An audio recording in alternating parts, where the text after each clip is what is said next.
கொஞ்சம் பேர் இருக்கிறானுங்கள் இந்த ரோட்டுகளில் தாங்களான இந்த மோட்டர் சைக்கிளை கண்டுபிடிச்ச மாதிரி முஞ்சில் தூக்கி விடுறது, ரேஸ் பண்ணுறது, பாட்டில் போட்டு விடுறது. இவனுகிட்ட சொல்ல தாங்க முடியாமல் இப்போ அரசாங்கம் ஒரு முடிவு எடுத்துருக்குது. மோட்டர் சைக்கிள் ஓடுறாங்கன்னு தனி ரோட்டு போட்டு கொடுக்க போகிறானுங்களா. சும்மாவே இவனுகள் பட்டையை கிளப்புவானுங்கள். இவனுங்களுக்கு தனி ரோட்டு போட்டு கொடுத்தா இவங்கள் நீட்டாக ஓடுவாங்கன்னு நினைக்கிறீங்க? இது சாத்தியப்படுமோ என்னென்னு தெரியலை. அரசாங்கம் இன்றைக்கு வந்து ஒரு தகவல் ஒன்றை வெளியிட்டிருக்கு. அரசாங்கம் ஏன் இந்த முடிவு எடுத்திருக்கின்றால் வீதி விபத்துகளை குறைக்கிறதுக்கு. கூடுதலாக வந்து மோட்டர் சைக்கிளை வந்து அச்சிலம்பட்டுக்கு நிறைய பேர் இறக்கினேன் தானே. இதுகளுக்காண்டி தான் அரசாங்கம் இந்த முடிவு எடுத்திருக்கு. எனக்குண்டா இந்த விண்வெளி வீரர்கள் வந்து அடங்குவாங்களோ என்னமோன்னு தெரியல. இவனுங்களுக்கு வந்து மேம்பாலம் போட்டு கொடுத்தாலும் அவனுங்களை அப்படித்தான் ஓடுவானுங்கள்னு நினைக்கிறேன். ஆகாயத்தில் நீங்கள் ரோட்டு போட்டு கொடுத்தாலும் அவங்க இந்த முஞ்சில்ல தூக்கி தூக்கி தூக்கி தான் ஓடுவானுகள். அடே குசும்பக்கார படியல், நீங்கள் மோட்டர் சைக்கிள் உங்களோட காசிலாண்டா எடுத்து ஓடுறீர்கள். ஆனால் ரோட்டில் வாரதுகள் என்னடா பாவம் செய்தது. நீங்கள் வந்து ஒரு குடும்பக்காரனை கொண்டே பைக்கால் அடிச்சியல் என்றால் அவன் குடும்பத்தை யோசிச்சு பாருங்க.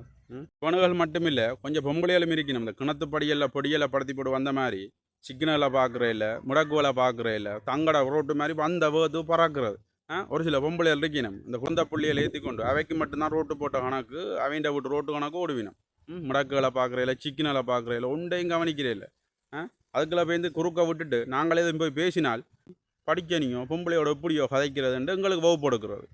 இப்படியானதுக்கு லைசன்ஸ் கொடுத்துருக்குறானுங்களே, அவனுங்களை சொல்லணும். அங்கே போயிட்டு எக்ஸாம் இருக்குது பெல்ல காட்டி போய் லைசன்ஸ் எடுத்துகிட்டு வாரது வந்து இங்கே ரூல்ஸும் தெரியா ஒன்றும் தெரியா.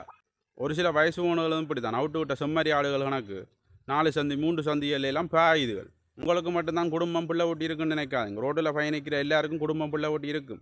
ஒரு மனிதன் வீடு திரும்புவானுண்டு எதிர்பார்த்து எத்தனை ஜீவன் இருக்குன்னு தெரியுமா? கொஞ்சம் சிந்திச்சு நடந்து கொள்ளுங்கோ. வாகனங்களை அவதானமாக ஓடுங்கோ. உங்களுக்காண்டி தான் அரசாங்கம் இப்படியான நல்ல நல்ல சட்டங்களை கொண்டு வருது. சிந்திச்சு செயல்படுங்க. மீண்டும் ஒரு வீடியோடாக உங்களை சந்திக்கிறேன். நன்றி, வணக்கம்.